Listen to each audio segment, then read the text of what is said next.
Bom, gente, retomando aqui a nossa aula nesse novo bloco, normalmente eu tenho tentado parar aí com 25, 30 minutos no máximo de gravação, porque na hora de fazer o upload desses vídeos, né, para disponibilizar para vocês é sempre complicado. Mas aqui aconteceu um imprevisto, né, nessa questão de gravação, já estava no fim do vídeo.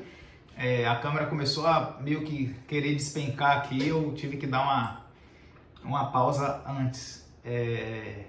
Mas vamos retomar aqui o raciocínio, vamos retomar aqui o nosso diálogo sobre a arbitragem temática, que é o que nós estávamos falando, né? Nós falamos de arbitrariedade objetiva, subjetiva, e estávamos falando da arbitrariedade temática, falamos da arbitragem no direito do consumidor, falamos da arbitragem coletiva, e aí falar agora do terceiro item, né, nessa questão de arbitragem temática, que seria a arbitragem na locação de imóveis, né, especialmente nas locações de imóveis urbanos. Bom, destacar para vocês o seguinte, na lei de locações, na lei do inquilinato, não há qualquer vedação, quanto à utilização, quanto à aplicação da arbitragem, né, nas relações jurídicas contratuais de locação. Então, dessa forma, nós entendemos, né, e a doutrina majoritária, a doutrina praticamente unânime entende que é perfeitamente possível que as partes contratantes venham a firmar compromisso arbitral, né, para dirimir eventuais conflitos em razão aí do contrato locatício, né, do contrato de locação, seja em razão da necessidade de renovação da locação, de revisionagem de aluguel, seja de despejo. Qualquer desses temas poderão ser objetos do juízo arbitral, vez que estão vinculados ali a direitos patrimoniais disponíveis. Na verdade, a gente já frisou isso aqui para vocês. Evidentemente que o contrato firmado entre partes capazes, a gente também já tem esse requisito como um requisito fundamental para a instituição do juízo arbitral. Bom, daí falamos de arbitragem nas locações de imóveis urbanos, falar de um outro tema importante, que é a arbitragem no direito societário, né?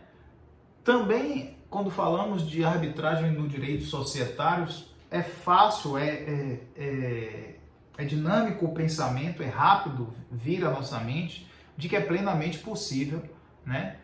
Quando falamos de sociedades, a possibilidade de utilização da arbitragem para solução de conflitos, né? O importante só é trazer aí algumas situações específicas.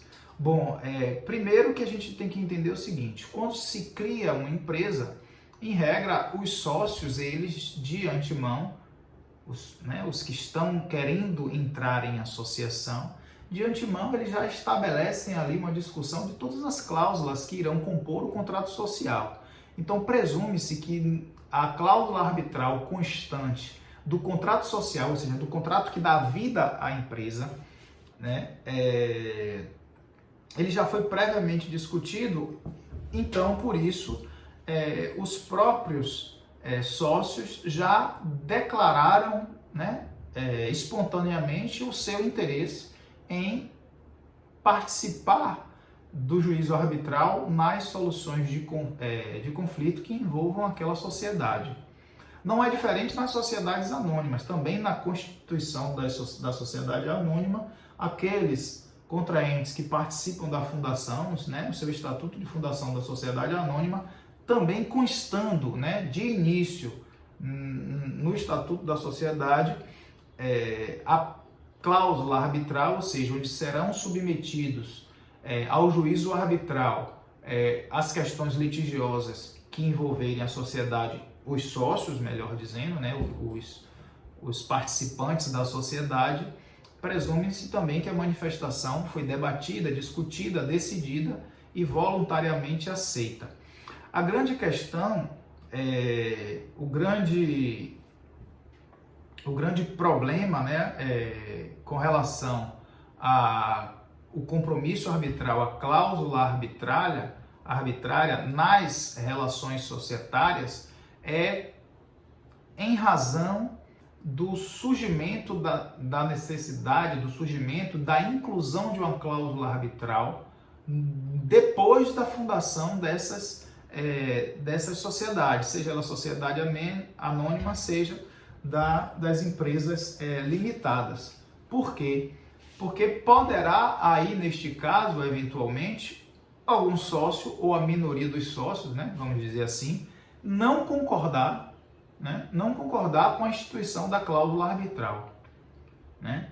E o que é que ocorre quando isso acontece? Bom, nesse ponto, neste caso, a doutrina é praticamente unânime em dizer que deve prevalecer, né, no caso da minoria dos sócios, não concordarem com o surgimento, com a inclusão, né, uma modificação contratual do estatuto, do contrato social, para a inclusão da cláusula arbitral, que deve prevalecer aí o voto da maioria dos sócios, né?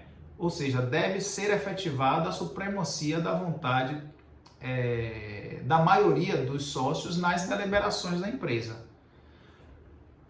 E, neste sentido, a lei já trouxe uma proteção, ou pelo menos uma saída, né, uma solução para essa questão, que para aquele que expressar a discordância quanto à inclusão da cláusula arbitral, esse aí poderá exercer o direito previsto na lei de retirada da sociedade, né? E os termos para essa retirada estão estabelecidos lá no artigo 136A da Lei 6.404 de 76, que trata da Lei de Sociedade Anônima, mas em regra é utilizada também como referência para as outras sociedades. Deu para ficar claro, gente? Ou seja, para discussão com relação às questões da sociedade, seja ela sociedade anônima ou uma sociedade limitada, é plenamente possível a utilização do juízo arbitral, ou seja, os sócios podem estabelecer na constituição da empresa que se utilizarão, em eventual discordância entre eles, do juízo arbitral para dirimir os seus conflitos, uma vez que, em regra, as empresas tratam, né, de direitos patrimoniais disponíveis. Sendo essa discussão feita na constituição das empresas, presume-se que todos os sócios ali constantes manifestaram posição favorável, logo manifestaram livremente sua vontade de aderir àquela cláusula arbitral, né? Situação que eu disse que traz problema, que pode aparecer problema, é o surgimento do interesse do grupo da sociedade em, após a constituição dela, num segundo momento, querer incluir no contrato social, né, através de uma alteração do contrato social, uma cláusula arbitral que não existia. Poderá, eventualmente, um sócio dizer, não concordo, né? E o que é que pode ser feito, né? Esse sócio tem a proteção da lei para exercer aí o seu direito de retirada da sociedade, né, com todas as previsões legais que envolvem aí a possibilidade de retirada do sócio da sociedade nessa condição. Essa previsão está lá no artigo 136A da Lei 6.404 de 76. Beleza? É o que tínhamos para falar sobre a arbitragem do direito societário. Então vocês podem ver, né, que nós estamos falando aí que a arbitragem ela está presente nos mais diversos ramos do direito. Nós podemos utilizar da arbitragem em diversos ramos do direito. Já falamos em questões de locação, já falamos na arbitragem coletiva, né, para resolver questões coletivas, como os dissídios trabalhistas, como questões de direitos individuais homogêneos, direitos difusos, né, e falamos também da arbitragem no direito do consumidor, que há uma limitação, mas que também é possível desde que haja expressa concordância em se submeter ao juízo arbitral pelo consumidor. Então, vamos dar continuidade aqui para o próximo ponto, que é falar da arbitragem no direito de família e no direito das sucessões. Vou fazer um bolo só com esses dois ramos aí, né? Direito da família e direito das sucessões, porque nós já estamos reforçando, sempre que falamos da arbitragem, de que caberá somente nos litígios em que as partes sejam maiores e capazes, perfeito? E que versem sobre direitos patrimoniais. Aí o aluno pode estar pensando, poxa, mas como é que então nós vamos utilizar da arbitragem no direito de família e no direito das sucessões? Bom, evidentemente, naquelas situações que envolvam o estado das pessoas, o poder familiar, o divórcio, né, a dissolução de uma união estável, a questão do reconhecimento da filiação, essas situações elas não poderão ser objeto de arbitragem, tá? Isso aí tem que ficar bem claro, não pode haver dúvida. Por quê? Porque nós estamos falando aí de questões que não se adequam àquela premissa da arbitragem, né? Seja em razão da questão das pessoas serem capazes ou não, na questão do poder familiar, na questão da filiação, né? Seja de ofender a ordem pública, né? Tem matéria que apenas o Estado tem autoridade, tem autorização constitucional para decidir, para dar a última e a primeira palavra, né? E também nas questões que versam sobre direitos indisponíveis, né? Ou direitos não patrimoniais, beleza? Bom, dito isto, né? Separando aí o joio do trigo, a gente entende que em determinadas situações, sim, será possível a utilização da arbitragem no direito de família e no direito das sucessões. Quando? Bom, no direito de família não há nenhum óbice que um casal que viveu em união estável e tenha constituído patrimônio elejam, né, através do termo de compromisso arbitral, um árbitro para solucionar o litígio entre esse casal com relação à partilha dos bens obtidos na constância dessa união estável ou mesmo do casamento, né? As partes, evidentemente, para terem decretados o divórcio, deverão recorrer ao Poder Judiciário, ainda que consensualmente, tá, gente? Mas é o Poder Judiciário quem irá dar a última palavra, né? Porque é ele quem tem a competência para poder falar nessas situações. Bom, mas na questão da partilha, a partilha em si, os bens obtidos na constância do pagamento, a gente entende, né, e a doutrina entende como um todo, que trata-se de direito patrimonial disponível. E neste ponto, né, do direito família, a partilha de bens na constituição do casamento é plenamente possível ser realizada através da arbitragem.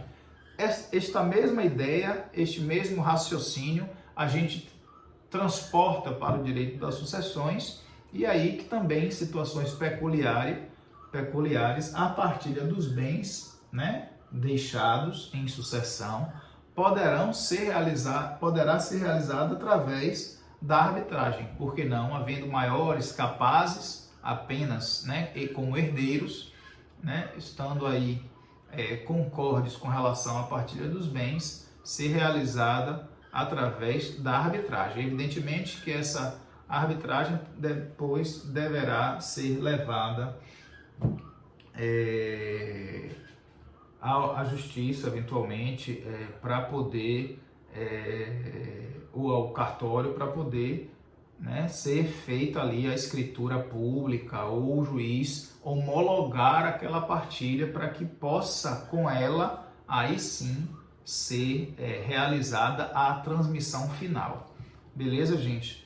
Bom, já falamos aí então de mais um item, né, de mais dois ramos do direito em que a arbitragem de alguma forma poderá ser utilizada no direito das famílias e no direito das sucessões.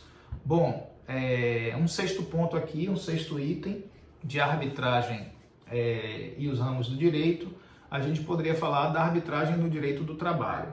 Bom, eu falei para vocês lá atrás, na arbitragem coletiva, de que a Constituição, no artigo 114, parágrafo 2º, prevê, né, a possibilidade de arbitragem em dissídios coletivos, né? Mas aqui agora falando do direito do trabalho em específico, eu quero dizer para vocês que, de regra, é polêmica a aplicação da arbitragem, né? Polêmica, inclusive com relação ao entendimento doutrinário, com relação à aplicação da arbitragem no direito do trabalho, especialmente no que se refere às relações individuais, certo?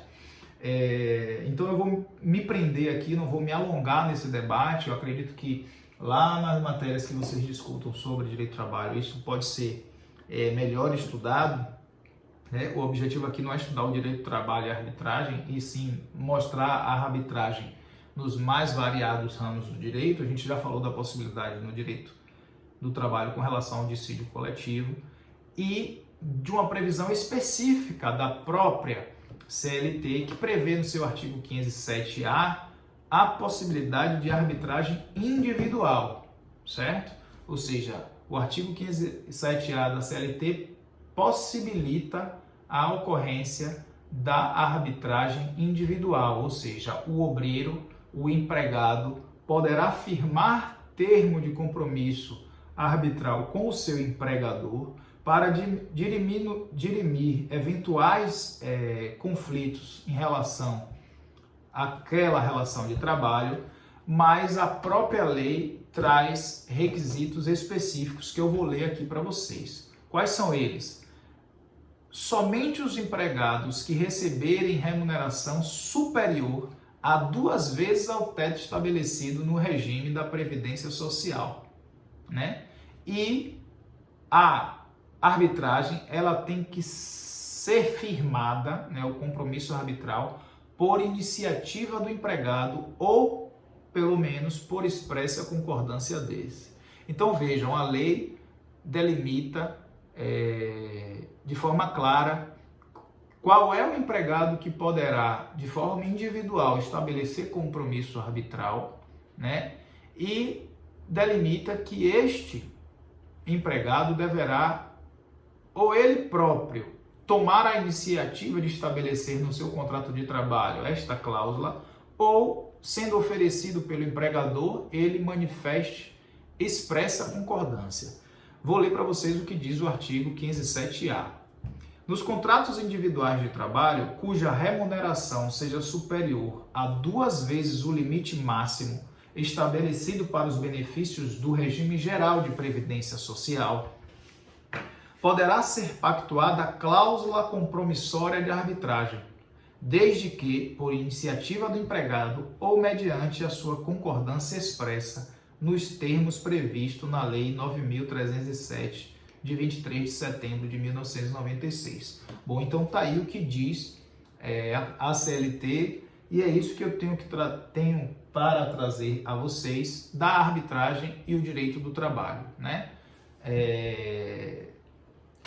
Tenho certeza que na disciplina específica o professor vai tratar desse tema de alguma sorte para vocês. Vocês têm que ter em mente essa possibilidade legal, uma expressa possibilidade legal, assim como aquela prevista na Constituição Federal, artigo 114, né, que prevê a possibilidade de arbitragem nos dissídios coletivos.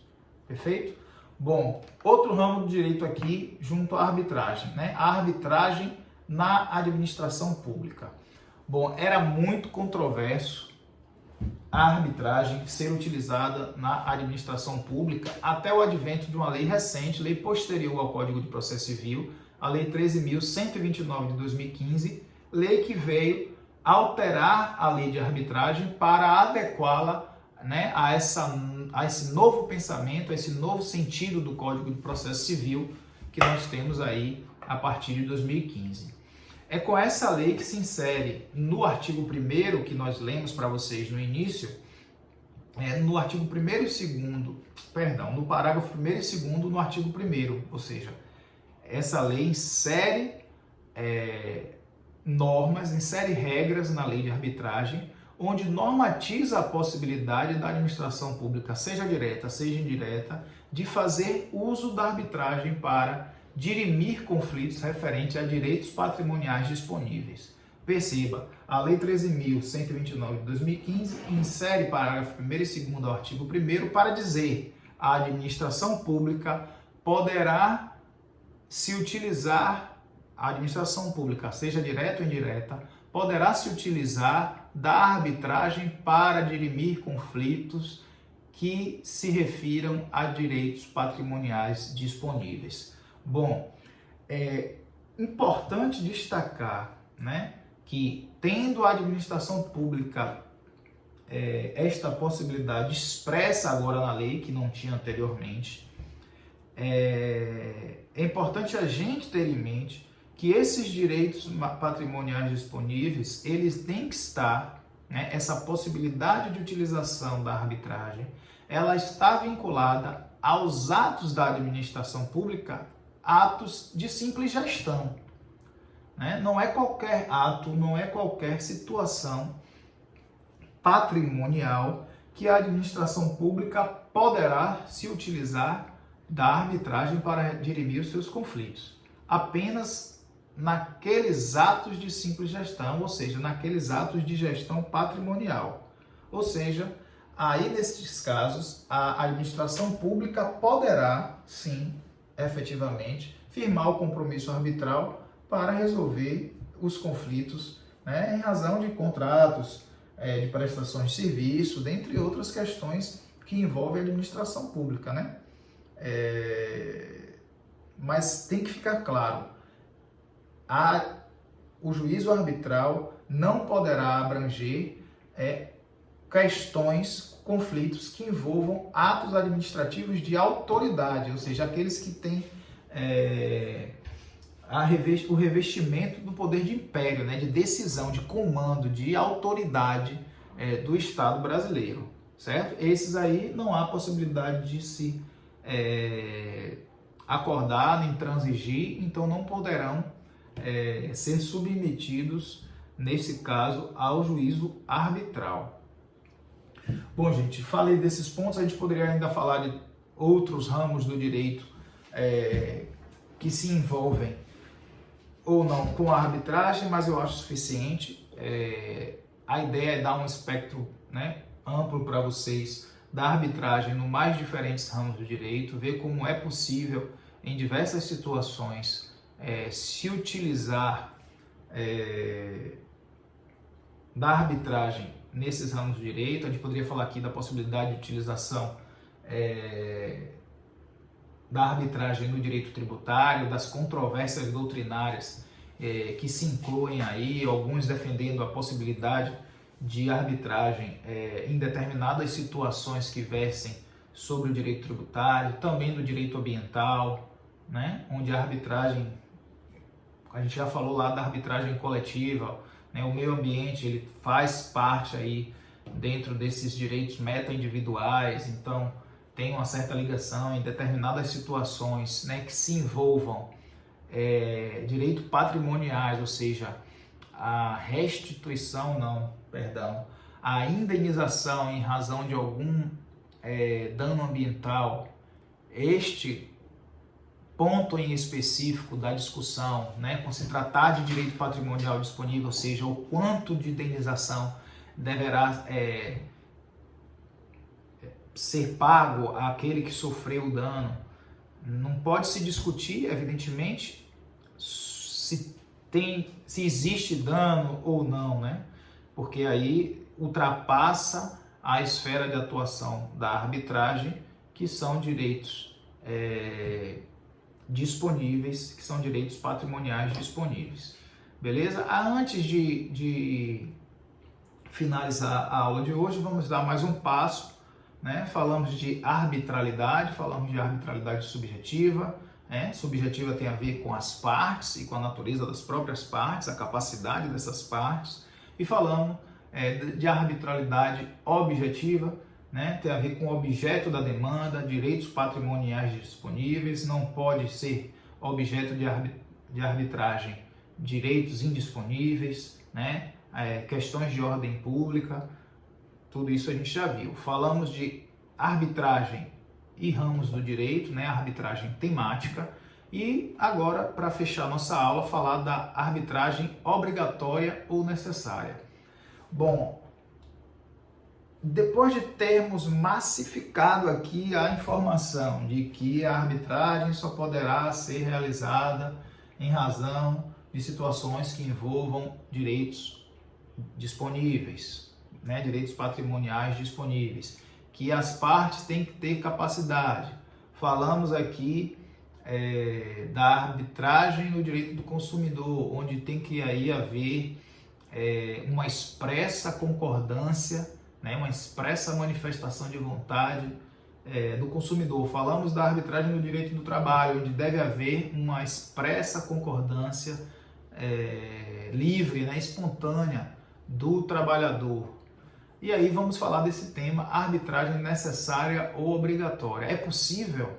Bom, não há no nosso direito, não há no direito brasileiro qualquer previsão legal, né, que torne a arbitragem obrigatória, né? Seria, por tudo, inconstitucional a instituição obrigatória de uma arbitragem.